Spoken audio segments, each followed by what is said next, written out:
साथियों, अभी जब मैं यहां आ रहा था तो मीडिया में एक खबर चल रही थी और यह गंभीर बात है। कांग्रेस के एक बड़े सहयोगी दल महागठबंधन के सूत्रधारों में से एक, महागठबंधन के सबसे तगड़े साथी नेशनल कॉन्फ्रेंस फारूक अब्दुल्ला साहब, उनके बेटे उमर अब्दुल्ला साहब की पीढ़ी प्राइवेट कंपनी, इस नेशनल कॉन्फ्रेंस ने बयान दिया है कि कश्मीर में अलग प्रधानमंत्री होना चाहिए। आप मुझे बताइए, कांग्रेस के साथी पार्टी की ये मांग आपको मंजूर है? हिंदुस्तान में किसी को भी मंजूर है?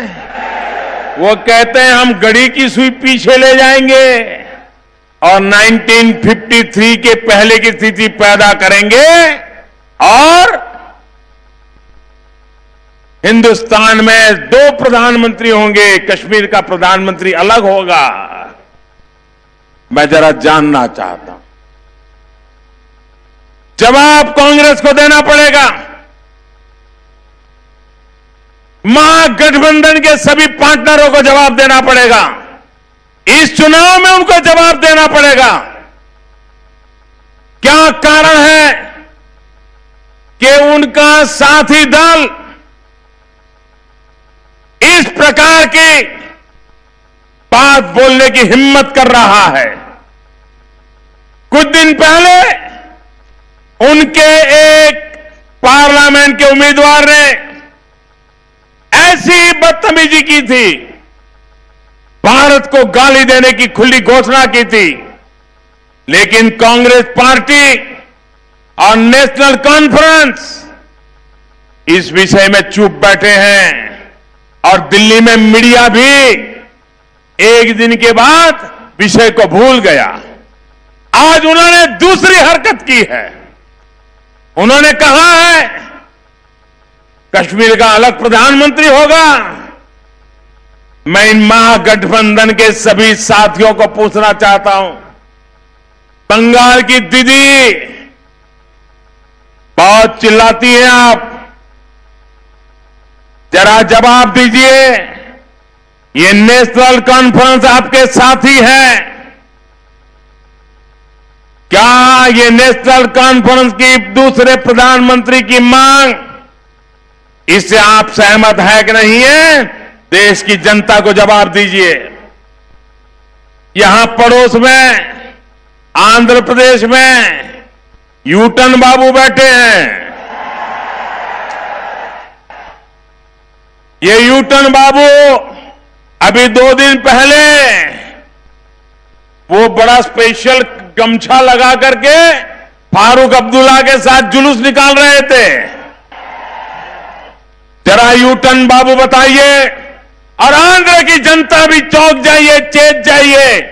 ये चंद्रबाबू है जिसके बगल में फारूक अब्दुल्ला वोट मांगने के लिए निकले हैं और जिनका बेटा कश्मीर में अलग प्रधानमंत्री होने की मांग कर रहा है। क्या चंद्रबाबू को वोट मिलना चाहिए क्या?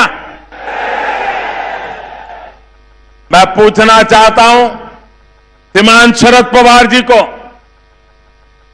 आप तो कभी देश के रक्षा मंत्री रहे हैं, आप कभी महाराष्ट्र के मुख्यमंत्री रहे हैं, आप बताइए क्या आप हिंदुस्तान को सुई को पीछे ले जाने के लिए तैयार हैं?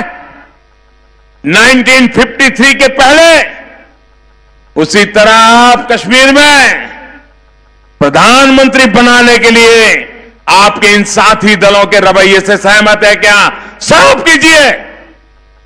मैं श्रीमान एचडी देवगौड़ा जी से भी पूछना चाहता हूं, देवगौड़ा जी आप देश के प्रधानमंत्री रह चुके हो, आपका बेटा मुख्यमंत्री है, आपके परिवार के सारे लोग इस लोकतंत्र में वोट की राजनीति का मजा ले रहे हैं।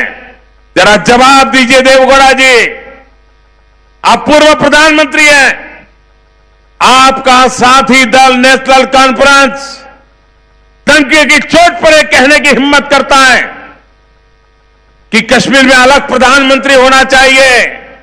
देवगौड़ा जी, कर्नाटक की जनता को जवाब दीजिए, क्या आप ये प्रधानमंत्री होने की सपने देखने की बात को ऐसे लोगों के साथ चलना चाहते हो या नाता तोड़ने को तैयार हो?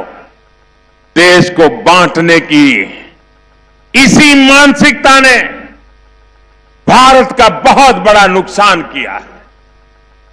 मत भूलिए, 2-3 दिन पहले ही नेशनल कॉन्फ्रेंस के एक नेता आतंक सरपरस्तों के लिए, पाकिस्तान के लिए जिंदाबाद के नारे लगाए थे। इस बयान के बाद कांग्रेस के सारे बड़े नेता चुप्पी साध करके बैठ गए थे। कांग्रेस की यही मानसिकता है जो देश विरोधी ताकतों को मजबूत करती है। इसी मानसिकता की वजह से ये लोग एयर स्ट्राइक पर सवाल उठाते हैं। इसी मानसिकता की वजह से ये लोग सर्जिकल स्ट्राइक पर सवाल उठाते हैं, सेना के पराक्रम का अपमान करते हैं। यही मानसिकता है जो उन्हें डोकलाम विवाद के समय चीनी राजदूत से मिलने के लिए जाने की प्रेरणा देती है। इसी मानसिकता की वजह से ये सेना को गाली देते हैं, सेना को कटघरे में खड़ा करते हैं। इन लोगों को मैं कहना चाहता हूं, कान खोल करके सुन लीजिए। अरे चुनाव तो आएंगे जाएंगे, लेकिन ये लोग लिख करके रखे, जब तक मोदी है, जब तक मोदी है, आपकी साजिशों को कभी कामयाब होने नहीं देगा।